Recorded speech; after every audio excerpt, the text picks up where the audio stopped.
Breaking news आहे। सरपंच संतोष देशमुख प्रकरणामधील साक्षीदाराला धमकी देण्यात आली आहे। हे प्रकरण मिटवून घे नाहीतर तुला आणि धनंजय देशमुखला मारून टाकेन अशी धमकी देण्यात आली आहे। संतोष देशमुख हत्या प्रकरणामधील साक्षीदाराला ही धमकी आलेली आहे। प्रकरण मिटवून घे नाहीतर तुला आणि धनंजय देशमुख जे त्यांचे बंधू आहेत त्यांच्याविषयी सरपंच संतोष देशमुख हत्या प्रकरणामधील साक्षीदार आणि दुसऱ्या एका व्यक्तीला ही धमकी दिल्याची माहिती समोर येते। दादा खिंडकर याला केसमध्ये साक्ष न देण्यासाठी आणि हे प्रकरण मिटवून घेण्यासाठी त्याच्या सख्ख्या लहान भावाने जीवे मारण्याची धमकी दिली आहे। या प्रकरणी बीड शहरातील शिवाजीनगर पोलीस ठाण्यामध्ये गुन्हा दाखल करण्यात आलाय। मयत सरपंच संतोष देशमुख यांचे भाऊ धनंजय देशमुख यांचा साडू दादा खिंडकर हा संतोष देशमुख हत्या प्रकरणामध्ये कायदेशीर प्रक्रियेमध्ये सक्रिय आहे।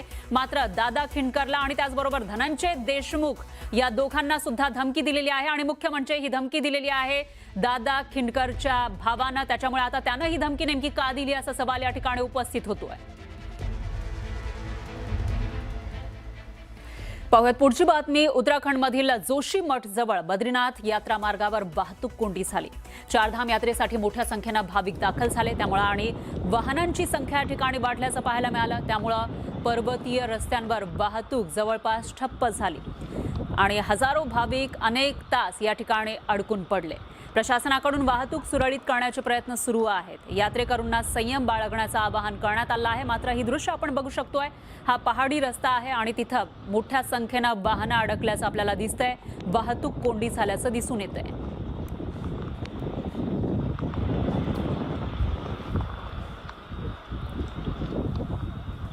तर दुसरीकडे उत्तराखंडमधील केदारनाथ पायी मार्गावर भाविकांची मोठी गर्दी झाली त्यामुळे वाहतूक कोंडी या ठिकाणी झाली। बाबा केदार यांच्या दर्शनासाठी दररोज हजारो भाविक येत असतात। मार्गावर लांबच लांब रांगा लागलेल्या आहेत। पायी जाणारे भाविक आणि घोडे खेचरांची एकाच मार्गावरील वर्दळ यामुळे अनेकांना अडचणींचा सामना करावा लागतोय। काही भाविक हे किरकोळ जखमी झाल्याच्या घटनाही समोर आल्यात। मार्गावर पोलीस तैनात असले तरी अद्याप वाहतूक कोंडी सुटलेली नाहीये। पायी जाणारा हा मार्ग आहे आणि त्या ठिकाणी अशा पद्धतीने कोंडी आपल्याला पाहायला मिळते। पुलिस प्रशासन एक भी नहीं है इसमें। केदारनाथ में अगर यहाँ कुछ अगर हो जाए तो कोई सवाल